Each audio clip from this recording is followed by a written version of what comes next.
Auzubillahiminash-shaytanir-rajim. Bismillahir-rahmanir-rahim. Assalamu alaikum, dear students. Dear students, our topic of discussion is formation of images by a convex lens. Dear students, we already know that 6 types of images are formed by convex lenses. 4 of the cases we had discussed already. Today we will discuss the fifth case. Fifth case is when the object is at f1. Dear students, in this case, the distance of the object from the lens is equal to the focal length of the lens. Here in this figure, this is a convex lens. This straight line is its principal axis.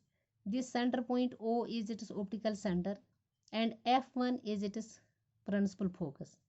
From this optical center to this F1, that means to this focus point, this distance is called the focal length of the lens.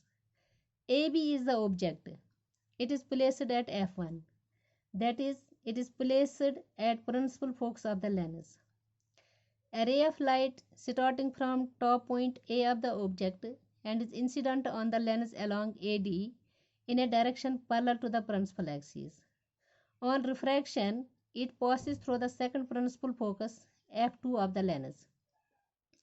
Another ray of light also starting from A and is incident on the lens along AO and passes undeviated through the optical center of the lens.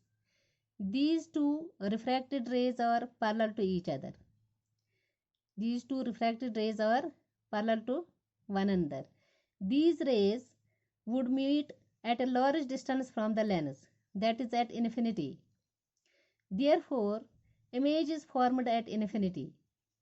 Dear students, it is not possible to show this image in our diagram because it is formed at a large distance from the lens.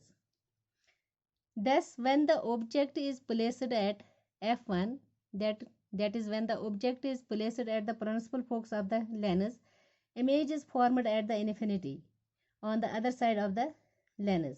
The image formed is real, inverted, and highly magnified. Highly magnified means the image is much larger in size than the object. Case 6th. When the object is placed between optical center and f1. Dear students, this is a convex lens. This straight line is its principal axis. This center point is its optical center and f1 is its principal focus. This is the object. AB is the object.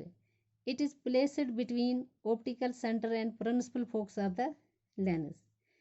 In this case, the distance of the object from the lens is less than the focal length of the lens. Distance of the object from the lens is less than the focal length of the lens. A ray of light starting from top point A of the object and is incident on the lens along AD in a direction parallel to the principal axis. AD is the incident ray. It goes parallel to the principal axis. On refraction, it passes through the second principal focus f2 of the lens. Another ray of light also starting from A and is incident on the lens along AO and passes undeviated through the optical center of the lens. These two refracted rays diverge away from one another. Therefore, they cannot meet on the right side of the lens. These two refracted rays cannot meet on the right side of the lens because they diverge away from one another. We produce these refracted rays backwards with dotted lines. They appear to meet at A dash on the left side of the lens. Thus, A dash is the virtual image of point A of the object. We draw A dash B dash perpendicular. We draw A dash B dash perpendicular to the principal axis from A dash. Thus, A dash B dash is the complete image of the object AB. Dear students, when the object is placed between the optical center and principal focus of the lens, the image is formed behind the object. This image is formed behind the object on the same side of the lens as the object is. The image formed is virtual and erect and is much larger in size than the object. So, dear students, so when the object is placed between the optical center and the principal focus of the lens, the image is formed beyond f1.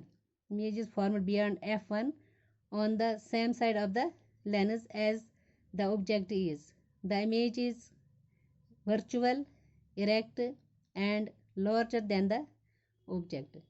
Dear students, these are the 6 cases of the image formation by the convex lens. Thanks, students.